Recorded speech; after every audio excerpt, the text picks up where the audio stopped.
ایک انگریز تھا UK کا، اس نے جب یہ واقعہ پڑھا قرآن کریم میں کہ تخت بلقیس جو ہے وہ پلک جھپکنے میں لایا گیا، ایک پلک جھپکنے میں تخت بلقیس آ گیا، اس نے کہا یہ کیسے ہو سکتا ہے بھائی، اگر بائی ایئر لائیں گے تو اتنا ٹائم لگے گا، بائی سی لائیں گے تو اتنا ٹائم لگے گا، بائی روڈ لے کر آئیں گے تو اتنا ٹائم تو لگنا ہی چاہیے، ہائی اسپیڈ بلٹ ٹرین کے ذریعے بھی اگر کوئی لے کر آتا ہے تو وہ بھی اتنا ٹائم لگے گا، اتنا بڑا تخت ایک پلک جھپکنے میں کیسے آ سکتا ہے؟ بڑی ریسرچ کی۔ اچھا، گورے کی یہ تو عادت ہے نا کہ وہ ریسرچ کرتا ہے، تحقیق کرتا ہے، ہم تو ریسرچ اور تحقیق اور ان چیزوں اس لفظ سے ہی دور بھاگتے ہیں کہ کیا ہے۔ کبھی کوئی آرٹیکل پڑھنا پڑ جائے علی بھائی تو لگتا ہے کہ دماغ جو ہے وہ کیسا خشک مضمون مل گیا۔ اب ریسرچ آرٹیکل پڑھنے کے لیے اور کتابیں کھنگالنے کے لیے تو اس نے بڑی ریسرچ کی، اس کو جواب نہیں ملا۔ کچھ وہاں کے علماء سے اس نے پوچھا تو انہوں نے کہا تم پاکستان کیوں نہیں چلے جاتے، یہاں بڑے بڑے مدارس ہیں، بڑے علماء ہیں، مشائخ ہیں، آپ جائیں آپ کو جواب ملے گا۔ پاکستان آ گیا تو یہاں جو جماعت اس کو لے کر آئی پاکستان، وہ کبھی یہاں لے کر جائے کبھی وہاں لے کر جائے، علماء بتائیں کہ بھائی یہ کرامت ہے، اگر ولی سے سرزد ہو تو وہ کرامت ہے، نبی سے ایسا واقعہ محیر العقول کوئی واقعہ سرزد ہو تو وہ معجزہ کہلاتا ہے۔ انہوں نے ان کو قائل کرنے کی، بتانے کی کوشش کی، لیکن وہ سیٹسفائی نہیں ہوا۔ تو لاہور میں تھا تو انہوں نے کہا بھئی ایک کام کیوں نہیں کرتے، چلو تم آئے ہو پاکستان تو تمہیں لاہور گھما دیں۔ چلے جی۔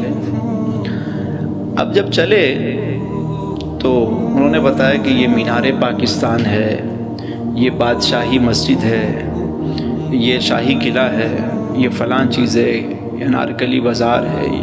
گھماتے گھماتے جیسے ہی وہ حضرت گنج بخش فیض عالم مظہر نور خدا ناکسارا پیر کامل کامل آرا رہنما، جیسے ہی ان کی گاڑی وہاں سے گزری، اس نے کہا بھئی گاڑی روکو گاڑی روکو گاڑی روکو۔ بھئی کیا ہے یہ؟ گاڑی روکی، بولا کیا ہوا؟ بولا یہ کیا ہے، یہ ادھر کیا ہے؟ بولا کچھ نہیں، یہ پہ چھوڑا، یہ تو ایسے ہی ہے۔ اس نے کہا نہیں، گاڑی روکو یہیں پہ، مجھے تو یہاں سے ایسی خوشبو آ رہی ہے جو میں نے اس سے پہلے نہیں سونگی تھی، کہنے لگا مجھے لے کر چلو یہاں پہ۔ چلو، انہوں نے کہا چلو بھائی اب مہمان ہے تو چلو اس کو لے گئے بھائی اندر لے کر گئے۔ جب اس کو تو جیسے ہی اندر لے کر گئے کیا دیکھتے ہیں، سامنے ایک بابا کھڑے ہیں، بزرگ ہیں، ان کے ہاتھ میں جو ہے وہ کیتلی ہے اور دوسرے ہاتھ میں کپ ہے۔ کہا چائے پیو گے؟ کہا یس۔ گورے نے جب وہ چائے کا کپ ہاتھ میں پکڑا تو وہیں گرا اور بے ہوش ہو گیا، وہیں گرا اور بھگدڑ مچ گئی۔ بھائی پانی وانی لایا، اس کو ڈالا گیا، چھڑے ہوا کیا، یہ اچانک سے گرا اور بے ہوش ہو گیا۔ ہوش آیا تو کہا وہ بندہ کہاں ہے جس نے چائے سرو کی تھی؟ بندہ دیکھا تو بندہ نہیں ہے کوئی۔ بولا ہوا کیا؟ کہا یہ نہ پوچھو کہ کیا ہوا، یہ پوچھو کہ کیا نہیں ہوا۔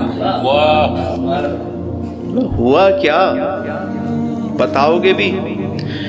اس نے کہا کہ جس جواب کی تلاش میں میں یہاں تک آیا تھا اور بڑے بڑے علماء مشائخ سے تم نے ملوایا، جواب نہیں ملا، مجھے تسلی نہیں ہوئی، وہ جواب مجھے یہاں پہ مل گیا ہے۔ سبحان اللہ۔ میں نے کہا وہ کیسے؟ کہنے لگے وہ ایسے کہ یہ جو کپ میرے ہاتھ میں تمہیں نظر آ رہا ہے کافی کا، یہ وہ ہے کہ جسے میں پکڑ کر اپنے بیڈ روم میں بیٹھ کر جس کپ میں میں کافی پیا کرتا تھا، وہی کپ اس میں مجھے انہوں نے چائے پیش کی، اسی کپ میں انہوں نے مجھے چائے پیش کی اور مجھے جواب دے دیا کہ جیسے تمہارے بیڈ روم سے یہ کپ یہاں پر آیا ہے نا، ایسے ہی تخت بلقیس وہاں سے یہاں پہنچا تھا۔ سبحان اللہ سبحان اللہ۔ اچھا، جب میں نے یہ واقعہ سنا نا تو میں نے کہا یار ہمارے یہاں تو ویسے بھی بڑے بڑے واقعات سنا دیے جاتے ہیں واہ واہ کرنے کے لیے۔ میں نے نے کہا یار یہ بات جو ہے نا وہ ریسرچ کرنی چاہیے اس بات میں. میں جب لاہور گیا داتا صاحب کے مزار پہ تو وہاں کے جو خدام ہیں متولی ہیں وہ میرے جاننے والے ہیں جاوید صاحب. تو میں نے ان کو فون کیا, میں نے کہا یار مجھے ملنا ہے, آ جائیں ویلکم. میں نے کہا اس طرح کا کوئی واقعہ ہوا تھا؟ کہنے لگے ہاں ہوا ہے. میں نے کہا وہ پھر اس کے بعد وہ شخص اس نے کہا جس کو یو کے جانا ہے جائے, جس کو جہاں جانا ہے جائے.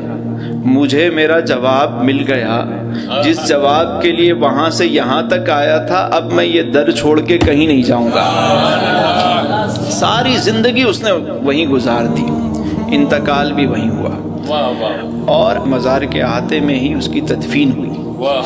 تو میں نے کہا یہ تو جب تدفین ہوئی ہے تو ان کی قبر بھی ہوگی, لحد ہوگی. میں گیا تو میں نے کہا جی مجھے وہاں لے چلو, میں نے دیکھنا ہے. تو وہ نیچے لے کر گئے مجھے اور وہاں پر انہوں نے مجھے وہ قبر دکھائی. فاروق احمد اس کا نام, بعد میں فاروق احمد اس کا نام دیا گیا. ابھی بھی کوئی ریسرچ کرنا چاہے تو چلا جائے, مزار کے نیچے جہاں لنگر خانہ ہے اس کے پاس ہی جا کر وہ ان کی قبر کو, اور وہاں پہ پوری ڈیٹیل کے ساتھ ان کے بارے میں جو ہے وہ لکھا ہوا ہے.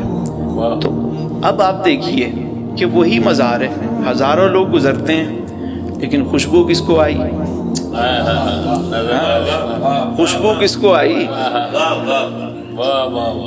بس یہ یاد رکھیے گا, جس نے آنکھ دی ہے نا نظارہ بھی اسی نے پیدا کیا ہے, جس نے کان دیے ہیں نغمہ بھی اسی نے عطا کیا ہے.